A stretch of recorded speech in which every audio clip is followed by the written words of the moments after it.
Kasus pengawal Kapolda Kalimantan Utara ditemukan tewas di rumah dinas atasannya akan kami bahas saudara bersama Komisioner Kompolnas Yusuf Warsim dan juga ada pakar psikologi forensik Reza Indragiri. Selamat petang Bapak-bapak, sehat selalu. Selamat petang, salam sehat semuanya. Ya, saya ingin ke Pak Yusuf dulu. Pak Yusuf, ada perkembangan informasi yang mungkin disampaikan ke Kompolnas terkait peristiwa ini? Baik, terima kasih Mbak Nilu. Sejak peristiwa terjadi yang ditemukan almarhum di rumah dinas di kamar itu, kami Kompolnas telah mendapatkan informasi dari Polda Kaltara sekitar menjelang siang sore lah, menjelang sore. Terus kami lakukan koordinasi dan komunikasi pada pihak pengawas inspektorat agar itu segera atasi persoalan. Apa yang disampaikan Pak dari Polda ke Anda?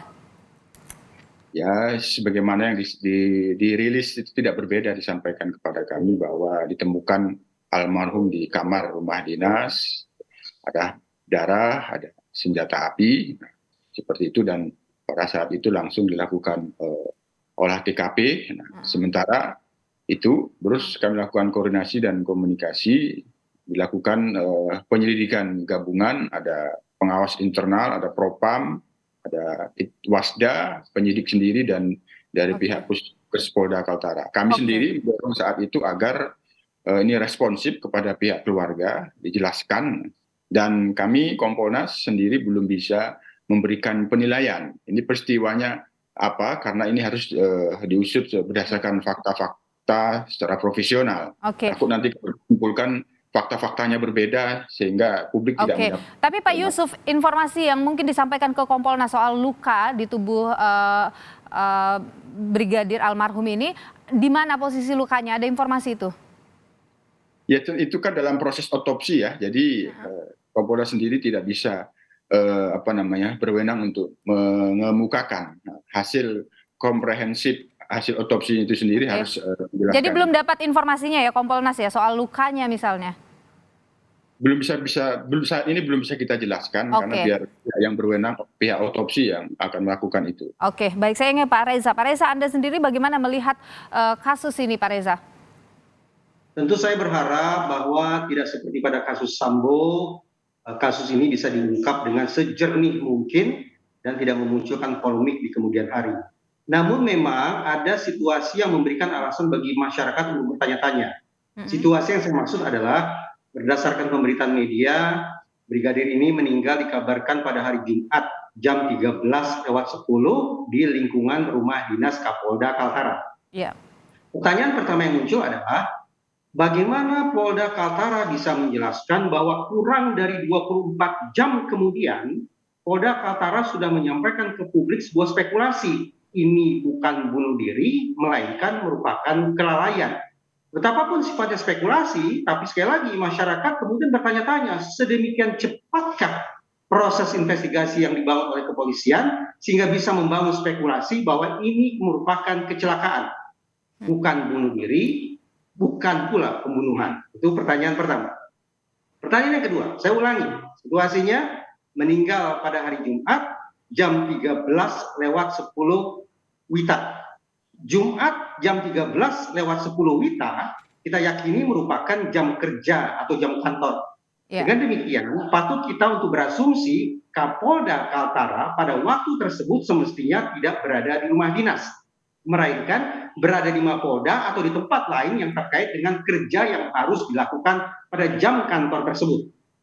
Karena yang meninggal dunia adalah seorang pengawal pribadi atau seorang ajudan, maka bisa kita pula pastikan bahwa sudah sepatutnya lah seorang ajudan atau pengawal pribadi melekat 100% dengan pimpinannya, dengan komandannya, dan ini adalah Kapolda. Muncul pertanyaan, apa penjelasan bahwa seorang ajudan pada jam kerja yang semestinya mendampingi komandannya tapi justru berada di rumah dinas? Apakah ajudan berada di lokasi yang terpisah dari Kapolda ataukah berada di tempat yang sama dengan Kapolda? Kalau berada di tempat yang terpisah, maka itu tadi saya pertanyakan, apa penjelasannya bahwa antara ajudan dan komandan berada di lokasi yang berbeda? Dan kalau ternyata mereka berada di tempat yang sama, apa penjelasannya bahwa pada jam kerja, pada jam kantor Jumat jam 13.10. Jadi Anda merasa penjelasan saat ini belum clear begitu ya Pak untuk menjawab apa yang terjadi sebenarnya? Yang saya ajukan tadi sesungguhnya adalah serangkaian pertanyaan yang berangkat dari sejumlah asumsi. Tentu saja kita harus memberikan ruang semaksimal mungkin kepada pihak Polda atau bahkan Mabes Polri untuk melakukan investigasi hingga tuntas.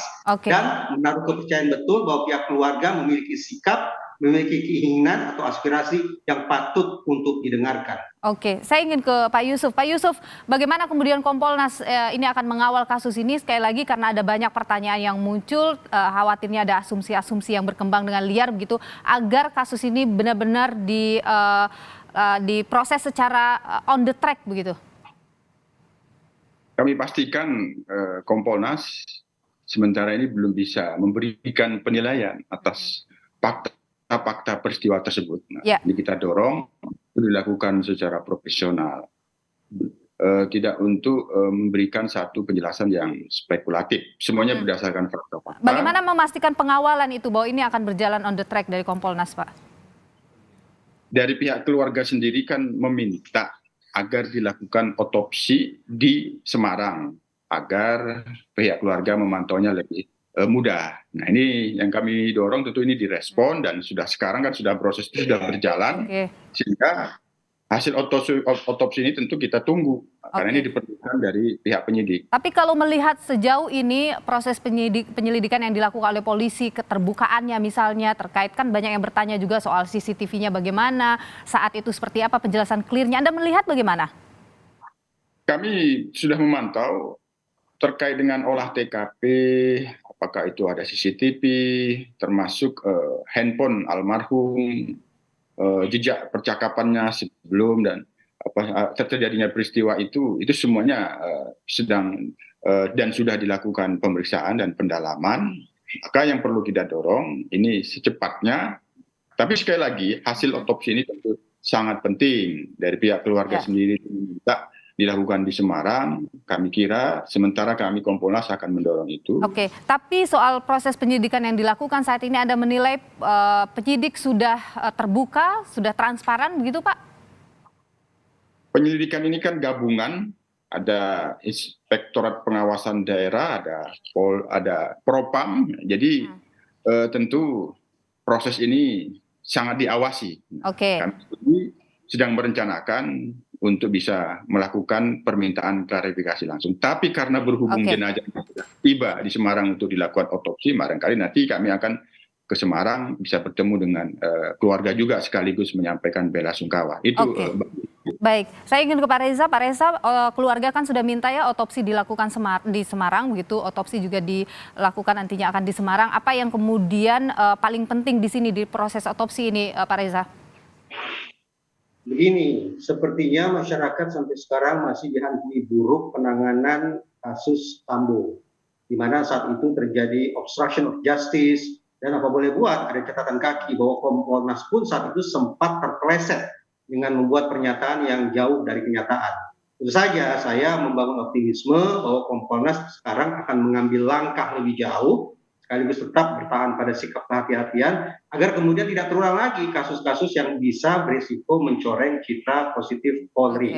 Itu yang pertama. Yang kedua, mari kita pastikan bahwa ketika jatuh korban personil Polri ini tidak dibingkai sebagai masalah individu per individu. Konsekuensinya, institusi Polri juga harus mengambil langkah luar biasa besar untuk memastikan bahwa peristiwa serupa tidak akan terulang. Roda-roda organisasi harus dimaksimalkan. Oke, baik Pak Reza Indragiri, pakar psikologi forensik, Pak Yusuf Warsim, Komisioner Kompolnas, terima kasih sudah berbagi pandangan di Kompas Petang. Kita akan tunggu tentu prosesnya akan seperti apa selanjutnya. Terima kasih Bapak-Bapak, sehat selalu. Saudara, kami masih akan kembali.